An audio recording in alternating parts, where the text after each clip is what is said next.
Hello and welcome to another Imperator Rome Dev Diary, where we are once again talking about all the changes that will be coming with the 2.0 Marius update to Imperator. And last week we were talking all about the Levy system. This week we're continuing in the same kind of form, and we're going to be learning all about legions. So let's just dive right in. Hello and welcome to another diary about warfare changes in the Marius update for Imperator Rome. Last week I described how armies, as a rule, will now be raised by levying the population. This time I'll talk about standing armies and how they feature in the game. These are called legions, drawing inspiration from the permanent legions of the late Republic and Roman Empire. Just as last week, I want to remind you that everything you see is work in progress, interfaces, numbers, requirements, all subject to change naturally, of course. So, to start with, we have this lovely image of a legion, which, as it's being controlled by the Seleucids, is called Stratos. Though I kind of think there is confirmation now that the localization in the UI, when you're talking about your legions, your standing armies, it is still going to be called legion. It's not going to be localized to whatever culture you're playing as. So, legions represent a permanent army of professional soldiers. This form of organization is required considerable wealth and all of the administrative powers of a highly centralized state, but offered a few key advantages. Firstly, by decoupling military service from membership in the class of property-owning citizens, the pool of potential recruitable manpower was greatly increased. Having a corps of professional soldiers meant the state could be defended without permanently mobilizing its most economically productive citizens at ruinous cost to the tax base, and those in the rank stayed active for years, becoming hardened veterans. For the Romans, this kind of force did not become common until after the Punic Wars, when it proved to be impractical to use levies to garrison the increasingly far-flung borders of the empire. Over time, the legions came to completely replace the levied troops, with permanent numbers, honorific titles, and an esprit de corps that is at the root of every modern army. This radical innovation in military organization dramatically transformed the Roman state and the role of military commander. Would it be accurate to say that it completely replaced them? Was there no levied population at all? I kind of feel like there was. Like, let's put it this way: the death of the Roman Empire, and I'm sure that no one will disagree with this, was 1453. This is the Roman Empire. Obviously, well outside the span of this game, through an entirely separate game, CK3, and then into the start of another game, EU4, but it's still the Roman Empire. It's still the same thing. It's still the same state. It's just a continuation and expansion of it. So, while it's incredibly pedantic for me to say this, because obviously it's not the right time period, they didn't completely replace levied troops, because the troops were still levied in 1453. The population of Constantinople was levied to defend the city against the Ottomans. So saying it's completely replaced, don't particularly agree with that. But yeah, it's well outside the time period. I'm being incredibly pedantic, and it's fine. just ignore that little bit of pedantry. So, radical innovation in military organization dramatically transformed the Roman state and the role of a military commander. I do find it quite interesting that he points out that it's at the root of every modern army, but he's kind of right. It's absolutely right. The whole, having sergeants, lieutenants, going on and so forth, captains, etc., etc. That is something that didn't exist before the Romans and existed after them. And every single modern army does follow that pattern. And it's something I've never thought about, that, the Romans are the ones that pioneered the kind of military organization that we still use today. Obviously, there's been innovations and updates to the system, but yeah, that's actually kind of something that I'd not thought of before, which is pretty cool. Good on the Romans, I'm guessing. Alright, a legion is an army that acts as a permanent object and will only ever be destroyed if disbanded or its governorship ceases to exist. All currently existing legions will be shown in a National Legion interface where a legion's composition, upkeep, and history can be examined. You can also add, change, or delete subunits to specialize the legion to your needs, or order it to be disbanded. Unlike levies, the troops in the legion will require maintenance as they are professional soldiers. So, a question about this. They'll only ever be destroyed if they're disbanded or the governorship ceases to exist. Firstly, it's governorship. Does this mean that we are allowed only one legion per region? If so, that's kind of interesting, for sure. Very much an interesting change. Destroyed if disbanded. Yeah, disbanded makes sense. But if this is the only other way, what happens if it gets stack wiped? Is the legion's name, is the legion's history, its composition, is that all saved so that you can, a bit like in Total War, if an army gets killed, recreate said legion with, you know, the history of the previous one? Because that would be pretty cool. Yeah, you may not be the same people that fought in this war, but you hold their standard, you have their flag, you are of this legion, or, you know, reviving the Germanicus legion or whatever, you know. So that'd be pretty awesome. But yeah, this or its governorship ceases to exist is very interesting. Also, history. Let's have a look at this. So, this is the Legion interface. Very much is still a work in progress, but we can see a little bit of the history here. And this is, of course, before the game starts, because, you know, this is the start date. And this Legion here has been in use for a little bit. Cassandros led Macedonia in the victorious siege of Pydna against Olympias, the mother of Alexander the Great. He also led Macedonia, which I guess is the legion's name, in the victorious siege of Corinthos against a garrison of Alexandros, son of Polyperchon. And then Cassandros led Macedonia to victory over King Glaucias of Taulantia at Demalion. Glaucias being the guy who is in control of Taulantia. Epirus, of course. Pyrrhus was sent to Glaucias. They're friends in the game. After Epirus was ousted from Epirus itself, he went and stayed with Taulantians, and then it was with Taulantian help that he got back in control of Epirus. Also, just looking at the map here, this is a new country, Apollonia. It's very, very new. Can I see any other map changes, actually?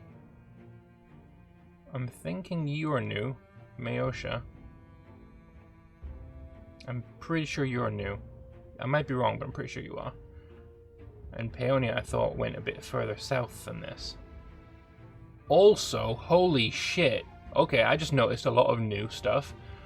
So Thrace used to go all the way up here with one break being Istros.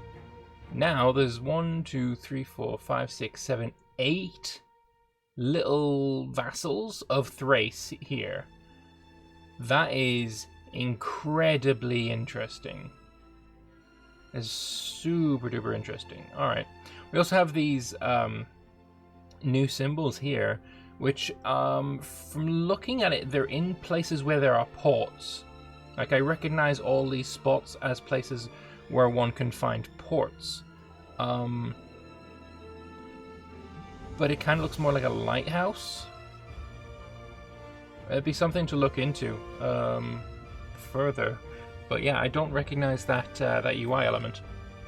Interesting stuff.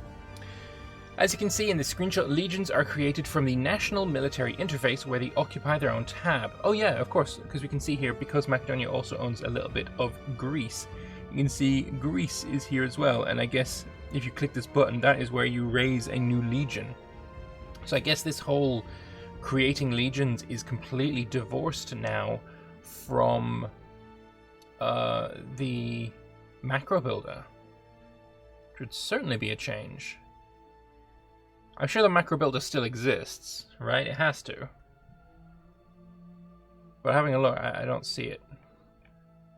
I don't see the macro builder. Maybe it's underneath this UI element? We shall have to wait and see.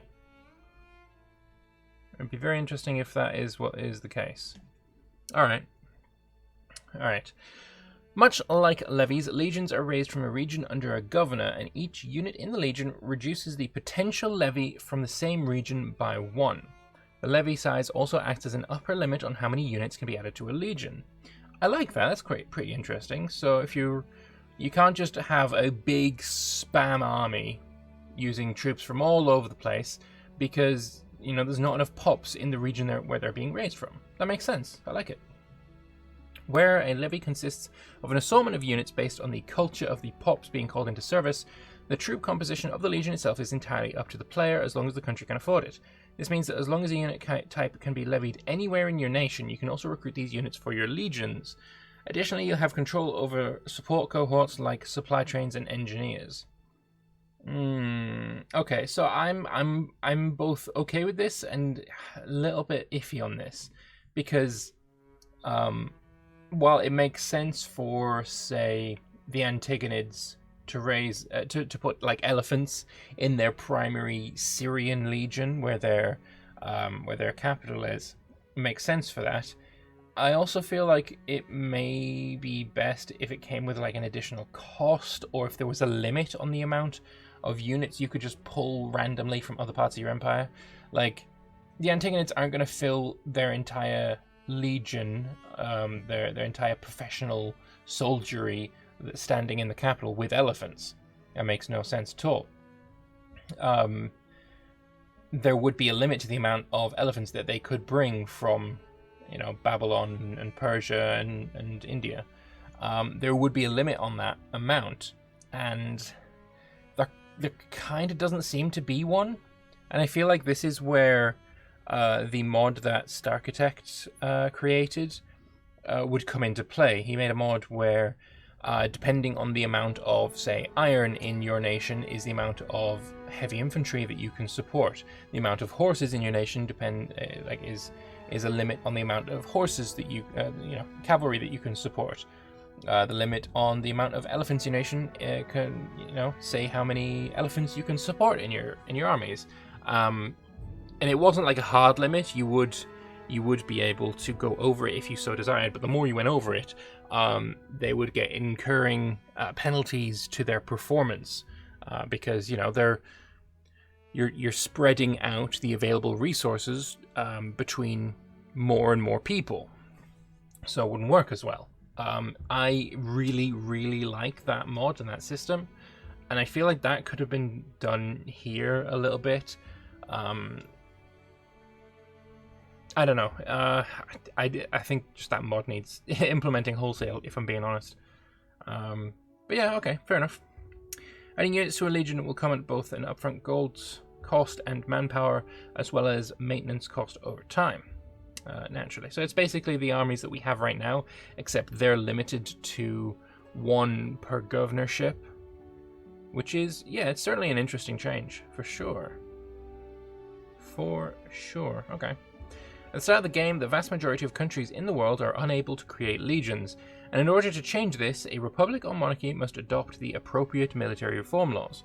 A tribe, on the other hand, has a longer path to be able to field legions, as doing so will require them to first reform their government along either republican or monarchist lines. Yeah, so tribes cannot use legions, which definitely changes the way they play, for sure, especially into the late game. If you're a tribe in the late game, your armies are probably going to be larger, because levies seem to be a bit larger than the legions will be. But at the same time, they're going to be much weaker because these levies won't be able to train or be professional. They won't be able to, drill. So they're going to be a lot weaker. It's going to be a very interesting dynamic that I'm very much looking forward to playing out. Laws can require there to be no legions at all, allow you 1 legion in your capital region, or allow you to recruit legions freely as long as you can support them in all regions under your control. Lovely stuff. So the Republican military reforms here. If you want a Republican levy, that will allow you to create 1 legion in the capital region. Punic reforms, and then we've got the Marian reforms. We'll have to wait and see what that ends up doing. The Servian levy, I assume, means, no legions whatsoever. Yeah, interesting stuff. Requirements for the Punic reforms for Rome. No, this is Punic reforms that we're looking at. So the Republican levy is something that also Rome doesn't have enacted, and it's not this one. Yeah, of course. You should have read it at the top. So Servian levy and Republican levy, I would imagine no legions whatsoever. Punic reforms give you 1 legion, and then the Marian reforms, I guess, is a legion per governorship, which is, you know, an entire region, which is pretty cool. I like it.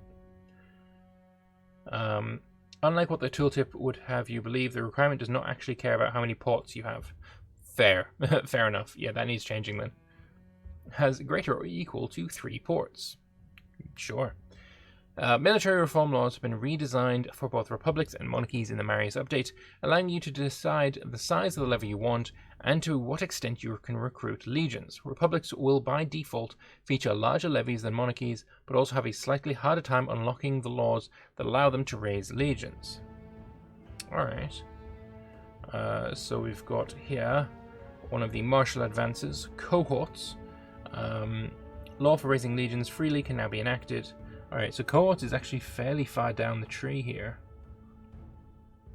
Honestly, that seems like somewhere you would really want to focus on. And I'm really kind of hoping that raising legions freely is still limited by 1 per governorship.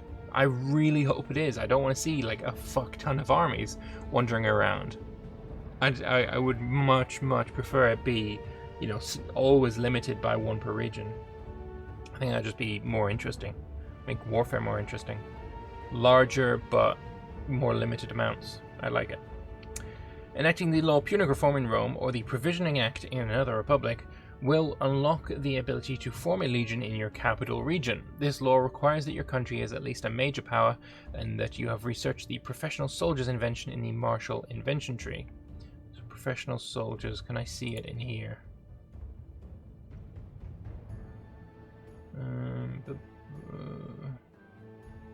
There's professional training.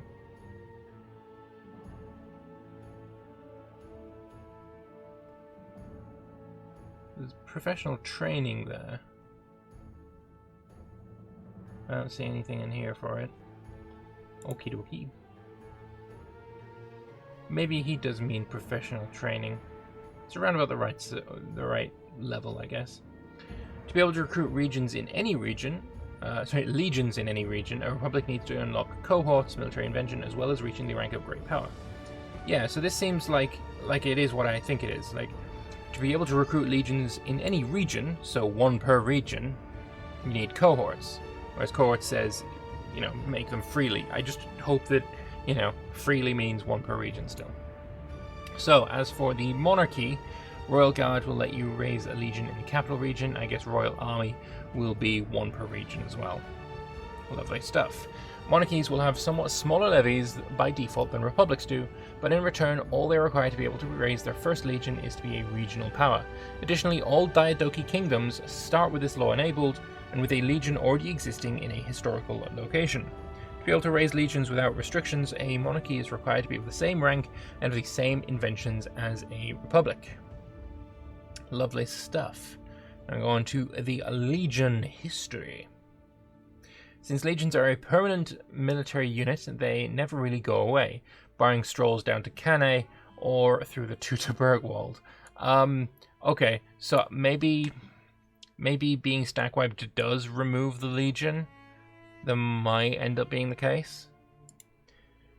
Over the course of a campaign, a legion will keep track of all major battles fought, its past commanders, and of course any honours or dishonours that it earned during its existence. The specific history of a legion can be viewed in the army interface. As you can see in the screenshot above, the legions that exist at the start of the game will allow you to see the history of what they accomplished in the years before the game began.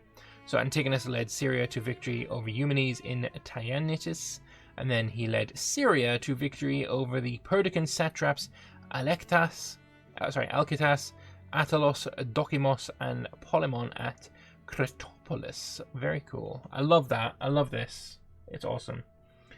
He also led Syria to victory over Eumenes at Gabiene. Awesome. I'm really digging this. I really am. Also, the size of the Antigonid fleet has become much larger. Also, some more UI elements that are new. Capital city's got a star next to it. Oh yeah, these look like ports. There is a city icon here, although there is no city icon here. This looks like it might be a holy site icon, and there's no city icon here either, or here. So is that because it's a capital? And if so, I mean, this is also capital. Maybe this is capital and holy site. It might even be a metropolis at the start of the game, perhaps. I don't rightly know. So, honors and dishonors. Yes, of course, it's spelled wrong. So, in Lower Egypt, this guy is pious. Or maybe it's the army that's pious. We'll see. Throughout its lifetime, a legion will partake in many battles and may suffer defeats or win victories. Especially notable events may result in the legion earning a distinction, something that marks its past deeds and the impact they may have on the spirit of a legion going forward. Sources of honours can be things like great battles, their leaders earning triumphs, or capturing an important city. Dishonours, on the other hand, come from more deplorable actions such as sacking a holy site, rampant looting, or embarrassing military defeats. Cool. Looking here as well, we see that same icon that we saw up here. This is, of course, not the capital. We also have a new icon here that we haven't seen before. Maybe that means it's... God, I have no idea. I'm fairly sure this is the new port symbol now, though. I have no idea. Something to look out for.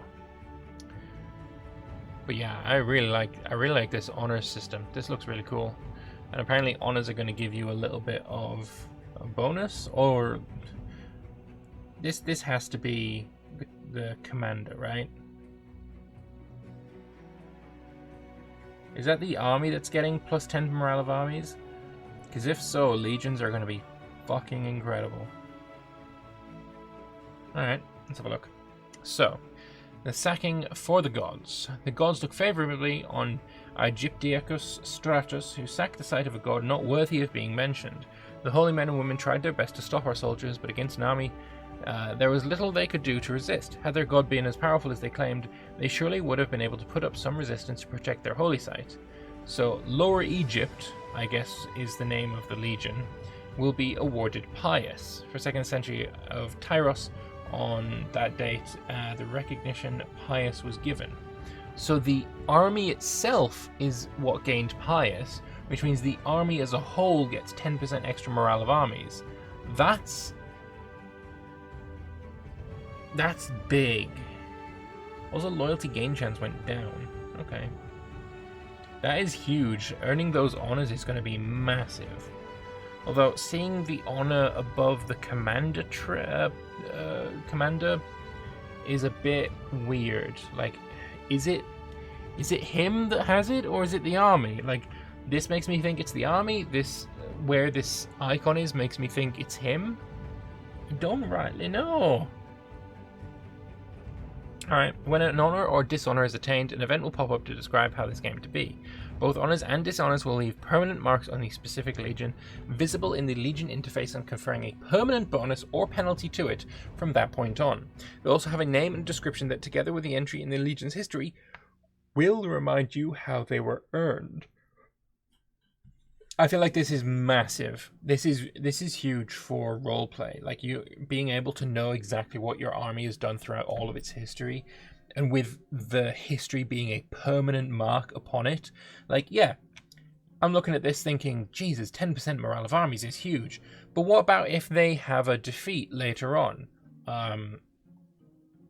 Are you that you might end up getting a trait that is negative 10% morale of armies, and, you know, collecting these positive and negative traits, it's going to give every legion its own, like, character and feel, and that is so cool. That is really nice, and especially as you can like scroll through the history and see exactly where you got all of these different things. That is, I'm sorry, that's just fucking awesome. I do hope that we can rename legions. Like, I'm sorry, but calling the legion Lower Egypt just sounds fucking stupid. And yeah, while Rome did have legions named after the regions, they also had honorifics. They had their own names as well.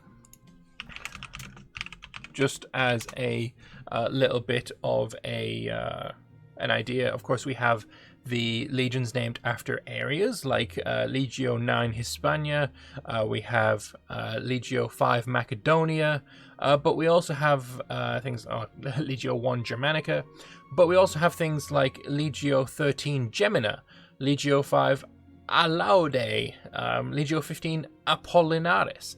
These are not named after places. Legio 12 Fulminata. Like, there are legions that are named after things that are, of course, not places.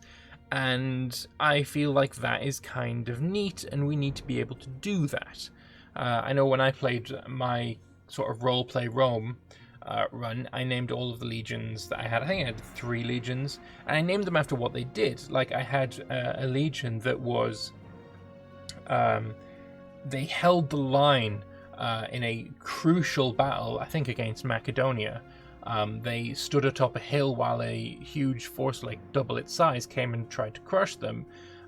So I gave them a name in Latin, of course, that meant something along the lines of like Iron Will or something like that. And it was fucking cool, like having these, you know, specialized names, and I could pinpoint, like I could look at one of my armies. As I said, I had 3 of them. I could look at one of my armies and say, oh, okay, so that is Legio...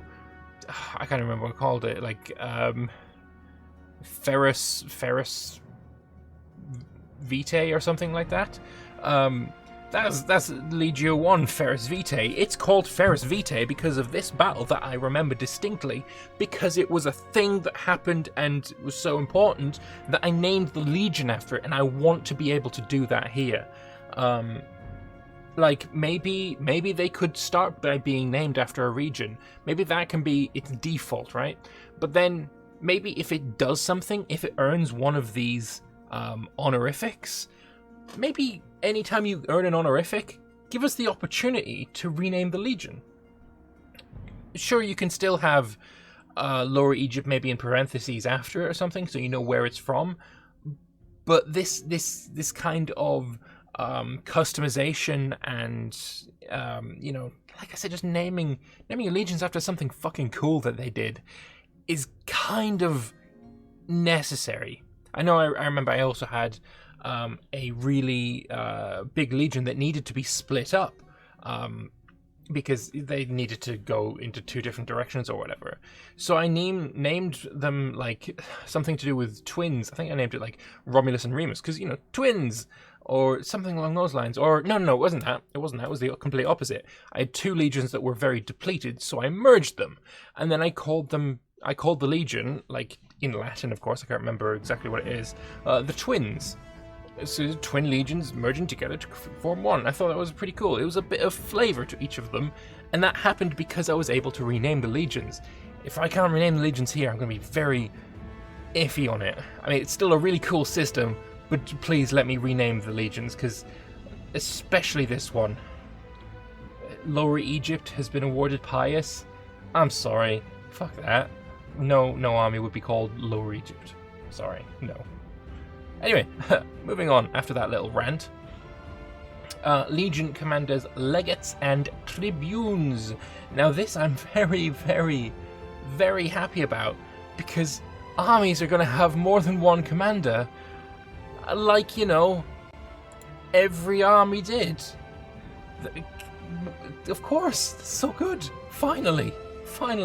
Lower Egypt is not going to be, you know, commanded by just one dude. He's going to have sub-commanders. Who's gonna, you know, take command of the left flank and the right flank? I'll take the center, kind of thing. That's kind of awesome, kind of needed, kind of what happened historically. So, the main commander of a legion is now known as the Legate. This is the person responsible for the legion. The Legate earns comparatively high salary and will be the default commander for the main army belonging to the legion.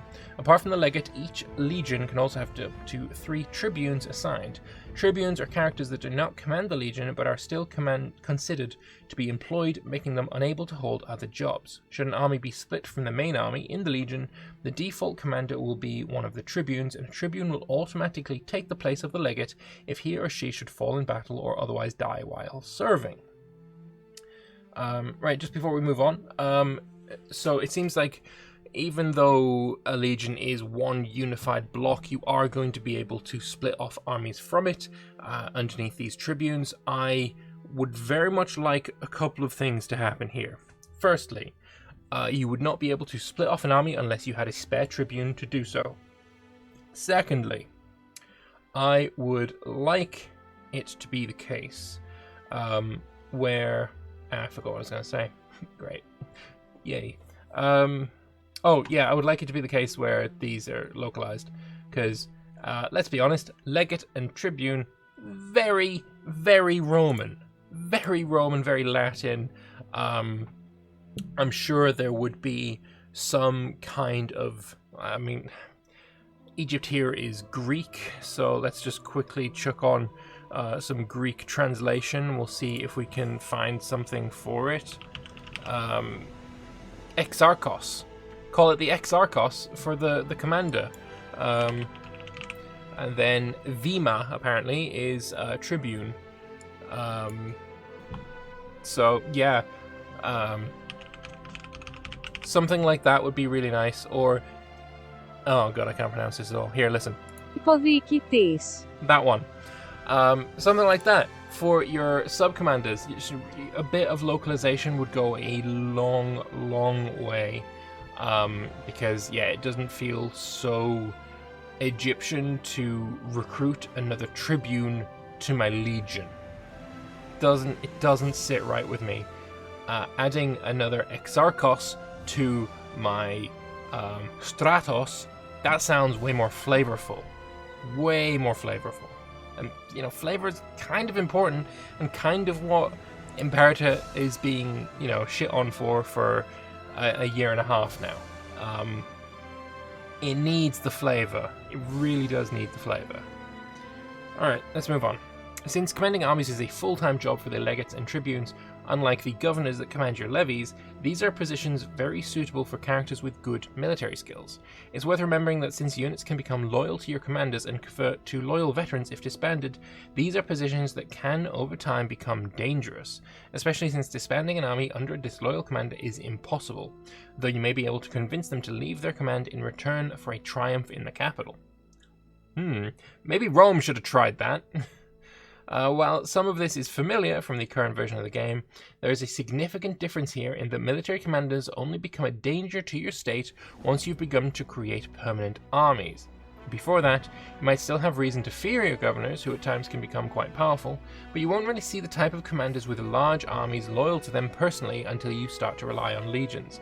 This is something of a change of pace, and one we feel better reflects the evolution of the maturing Roman Republic and path to empire. Yeah, no, that's good.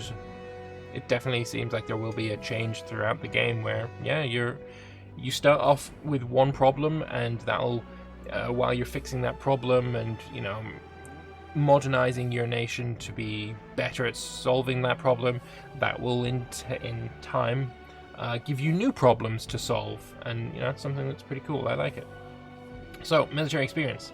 Disband the levy, and Italia will make all its levied pops return to their homes and block you from raising the levy again until 2 months have passed, and give the following effect: mil experience gained from levy 275. Whew, that's a lot of military experience. Nice. Ever since the dev diary, you might be wondering what is happening to military experience. Since levies are not permanent troops, you cannot really generate military experience by drilling them, and in fact this ability is disabled altogether for levies. While levies cannot drill, they still earn experience in battles like any unit in the game. The amount that they still have when you disband them will now result in a one-time boost to military experience, allowing you to invest in military traditions based on the experience your troops earned during their campaigns. Additionally, all government types now have an office that contributes directly to military experience at a slow but steady pace. Legions can still drill as in the current version of the game, and their training will continue to contribute as much as any units do in 1.5. Nice. That's good. And with that, I leave you for this time. We'll be back next week with more about what we've been working on. No teasers. That's unfortunate. Yeah, no, this has been a really, really damn good dev diary. That's 2 absolute corkers in a row. Let's press F5, see if there's any... nope, no dev comments to sort by, it seems. I am so enamored by this. I think this is awesome. And it seems like everyone is pretty happy with it. Everyone is pretty happy with it. That's kind of cool. It's been a while. I mean, it's been a week.